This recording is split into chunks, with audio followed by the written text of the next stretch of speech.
खाकी पोशाक तले भी लुचि रही गोटे मार ममता जार निछक उदाहरण देखा मिली पटामुंडाई आदर्श थाना केन्द्रापड़ा सदर थाना एंडर गाँव धनेश्वर जेना और दीपा जेना 3 वर्षीय शिशुकन्या रानी को धरी शुद्धिक्रिया पटामुंडाई अंचल बक्तारपुर गाँव को आसी रानी हजि जाइथिले। अन्यपटे रानी को पटामुंडाई पुलिस उद्धार करी आईआईसी वंदना पात्र जिम्मा देइथिले। रानी किछि कहि नथिबारु आईआईसी सरकारी बासभवन को नहीं खाइबा को देई नुआ पोशाक पिंधाई सोशल मीडिया रे वायरल करथिले। दीर्घ 4 घंटा पर रानी को बापा माँ थाना को आसी झियो को नैथिले।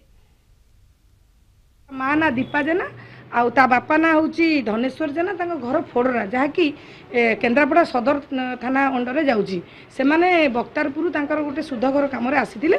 से छुआटी तांको घर आ गोटे छुआ सहित बक्तारपुर छक को कुरकुरी किणी आसला। छोट पिलाटी न जानी पारी रास्ता जानी से भूली जाइथिला रास्ता जहाँ हो से छुआटा को बहुत भलरे आमे ताको रखिथिलु आ खाया पिया दे ताको बुझे बुझे रखला पर ता बापा माँ आसिले ता बापा माँ को चिन्हिथिला ता माँ पाखक जाइथिला तापर ताको हम लोकल रिप्रेजेंटेटिव को माध्यम रे हस्तांतर करथिलु। माई मरि जाइथिले आइथिले शुद्धि काम रे मोर साडे अनुमान से टिके रहि गेली छुआटा ध्यान दे पाइलिन। मो सासू कहले कहले हां से दियर नै जाइछि झियारी आनिक दब मुल ना बहुत तुम जाओ से खाई नहीं ना से आसो तो कहीं पागल मागे मुल ना मु छाड़ी पतो थाओ एति मन खोजी खोजी से घर गाँ टोटाली खोजिली पाइले धन्यवाद कह कहले एति गुआरे मो छुआ मिल गले मो ठाकुर लगे पात लगे मो जीवन के भूल करबी नहीं मो जो मरिया जंक बस मु भूल करबी नहीं छाड़ी को संगे पठेबी नहीं हेले मो सासू घर जगी के रखे एति भूल कर देली।